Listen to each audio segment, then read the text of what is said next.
Hola, buenas tardes. Mi nombre es Antonio Muñoz Unión, soy profesor contratado doctor en la Universidad Auberto de Cataluña, de Derecho Internacional y Relaciones Internacionales.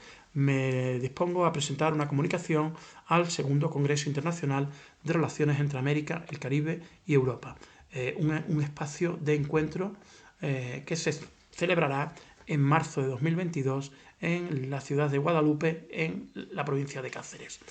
El título de la ponencia es el siguiente: la reforma migratoria en Chile, un pequeño paso en la senda del Pacto Mundial de Migración.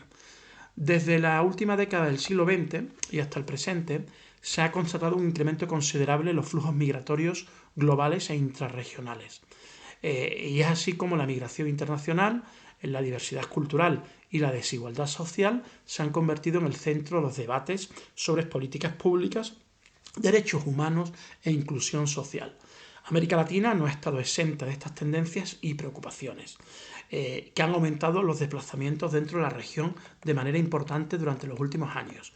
Y Chile es uno de los principales países de destino, junto a Argentina, Brasil y Colombia, donde se concentra actualmente el mayor flujo migratorio regional. En Chile habitan aproximadamente 1,5 millones de personas extranjeras, lo que corresponde a un 7% de la población total del país, de las cuales la mitad ha ingresado al país en los últimos 4 años. De los 4 colectivos más grandes, 3 son de estados no fronterizos, lo que implica un giro en las tendencias históricas. La población cuantitativamente más importante es la venezolana, seguida de la peruana, que ha sido la tradicional desde los años 80, la haitiana y, en cuarto lugar, la colombiana. Tradicionalmente, Chile se ha caracterizado por el diseño de políticas de inmigración selectiva.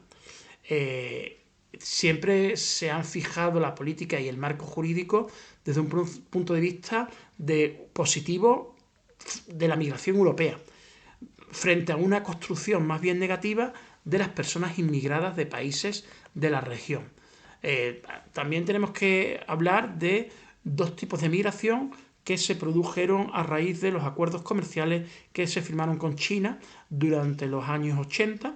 Hay una operación importante de nacionalidad china, y también de principios del siglo XX a raíz de la desestructuración del Imperio Otomano, con población que se considera palestina.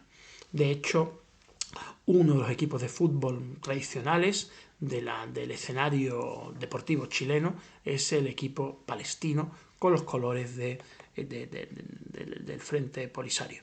Bien, hoy día Chile podemos hablar que se ha consolidado democráticamente, tiene una cierta estabilidad política a pesar de la crisis socioeconómica y el estallido de octubre del 2019.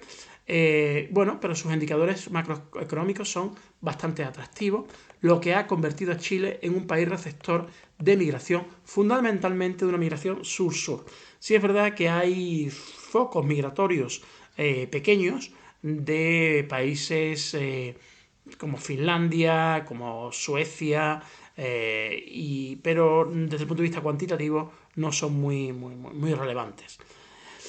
El discurso chileno fue un discurso muy bien elaborado en el exterior y que llevó a que aquellos países que enfrentaban sus propias crisis económicas y políticas, pues muchas de las poblaciones de estos países se sintieran atraídas por el discurso de un país exitoso en lo económico, que tenía unas condiciones laborales y expectativas de bienestar bastante aceptables. Se crearon nuevas redes sociales transfronterizas con la llegada de personas de países con los que Chile tradicionalmente no había tenido unos vínculos importantes. Me refiero a Colombia, me refiero a Haití y, por supuesto, a Venezuela posteriormente. Durante el breve periodo de 2018 a 2020, el gobierno Piñera adoptó 4 reformas migratorias: la eliminación y creación de visas particulares, el proceso de regularización extraordinario, el proyecto de una nueva ley de migración y extranjería, Y un elemento que vamos a ver que hoy que no lo vemos desde el punto de vista negativo, porque realmente la nueva ley migratoria chilena se corresponde bien con las indicaciones del Pacto Mundial por una Migración Segura, Ordenada y Regular, que se adoptó en Marrakech en 2019. Si bien el discurso de Piñera fue en contra de este pacto mundial, vamos a ver que los hechos posteriores nos hablan de una ley migratoria chilena que se corresponde bien con las indicaciones de este pacto mundial. El elemento principal en el debate migratorio, y como ha puesto de relieve la crisis del COVID y anteriormente el estallido social, es que ya no podemos pensar que Chile es una homogeneidad identitaria. Es necesario verlo desde un punto de vista de sociedad diversa y de una sociedad pluricultural. Y este discurso, que solamente se veía desde el punto de vista indirecto para la población originaria de los 11 pueblos originarios de Chile, vemos que hoy día la importancia que ha tenido en el debate constitucional, en el debate constituyente, y la relevancia que tiene como personas que han estado olvidadas y con las que se han cometido grandes injusticias. Bueno, pues a esta sociedad pluricultural hay que añadirle que en los últimos 30 años hay numerosos colectivos latinoamericanos migrantes, muchos de ellos fuertemente avecindados y que además participan en la creación de riqueza de país desde todo punto de vista, desde el punto de vista económico, cultural, desde el punto de vista deportivo. Vemos, por ejemplo, la selección chilena, muchos de sus jugadores tienen un componente no nacional, tradicional. Y bueno, con esto, y además de esta forma, hablando de este tipo de nueva visión, tenemos que hacer frente a los problemas de la xenofobia y el neorracismo. Y que nos permitirá hablar de una ciudadanía inclusiva, de un nuevo tipo de ciudadanía. Bien, tradicionalmente en Chile la migración tuvo un componente utilitario y se veía que estos migrantes tenían que ser principalmente de Europa. Y dentro de Europa tenemos esa visión donde los migrantes eran principalmente de Italia, de Alemania, de Croacia, Serbia y por supuesto de España. Bien. Durante la década de los 70, la crisis económica que golpeó a Chile brutalmente hizo que este país se convirtiese en un país de origen de la migración. A partir del año 73, a esa migración económica le vino una migración forzada, y cuando hablamos de migración forzada tenemos que incluir a aquellos migrantes que no eran realmente migrantes, sino que eran refugiados y asilados a raíz del golpe de Estado del 73. Y desde el 73 hasta el año 90, la ley migratoria chilena era hasta cierto punto pro inmigración, pero había muy poca búsqueda de la migración y no era un país que llamase la atención para migrar. Más bien era la reunificación familiar o este tipo de cuestiones. ¿Y por qué? Bueno, por la situación de conflicto político, de represión que existía, y hasta el año 90 no va a cambiar esta situación con la llegada del gobierno de Patricio Aylwin pero manteniendo la Constitución del año 1980 y la misma ley migratoria de 1973. En cualquier caso, quiero hacer un receso y pensar que la migración hoy día el número de migrantes, según la Organización Internacional para las Migraciones, el número de migrantes asciende a una cifra de 272 millones. Esto supone 50 millones más que en la última década. Si lo vemos desde el punto de vista de la población mundial, esto corresponde a un 3,5% de la población mundial, y si lo ponemos en comparación con la población de algunos países, pues supera a Brasil y prácticamente es equiparable a la población de Estados Unidos. Por lo tanto, vemos que las cifras son importantes. Y en el contexto latinoamericano, tenemos que ver que la población migrante asciende a 7,5 millones de migrantes. Tradicionalmente estos migrantes se encontraban en el corredor hacia Estados Unidos.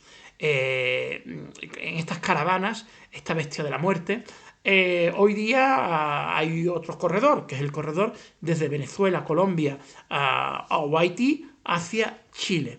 Esto además se ha incrementado por la política chilena por un lado, de fomento de la democracia liberal y del sistema del liberalismo económico.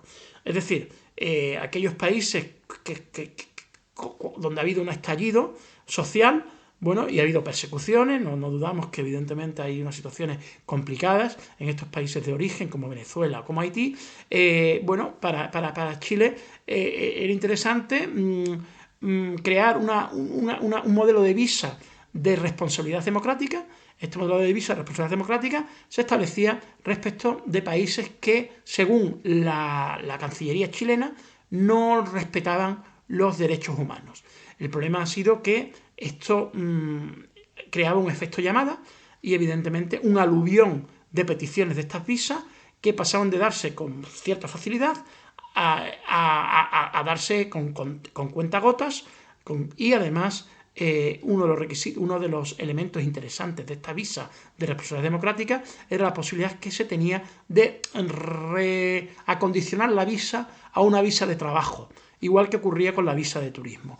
Esto ya no va a poder ser, porque esto lo que ocurría era que en el fondo era muy difícil después que estos migrantes que habían entrado bajo estas categorías pudiesen salir del país definitivamente.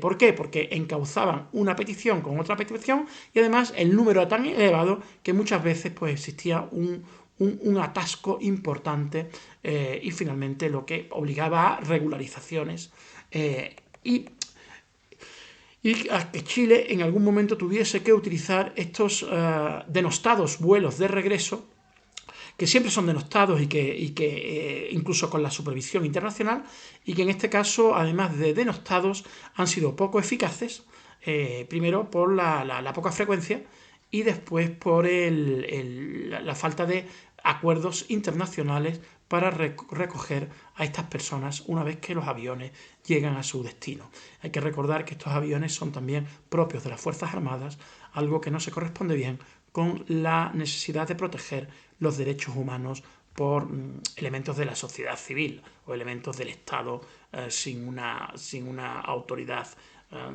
de fuerza. Creo que he sobrepasado mi tiempo asignado y muchas gracias por su atención y espero que nos veamos en persona en otra ocasión. Saludos, chao, chao.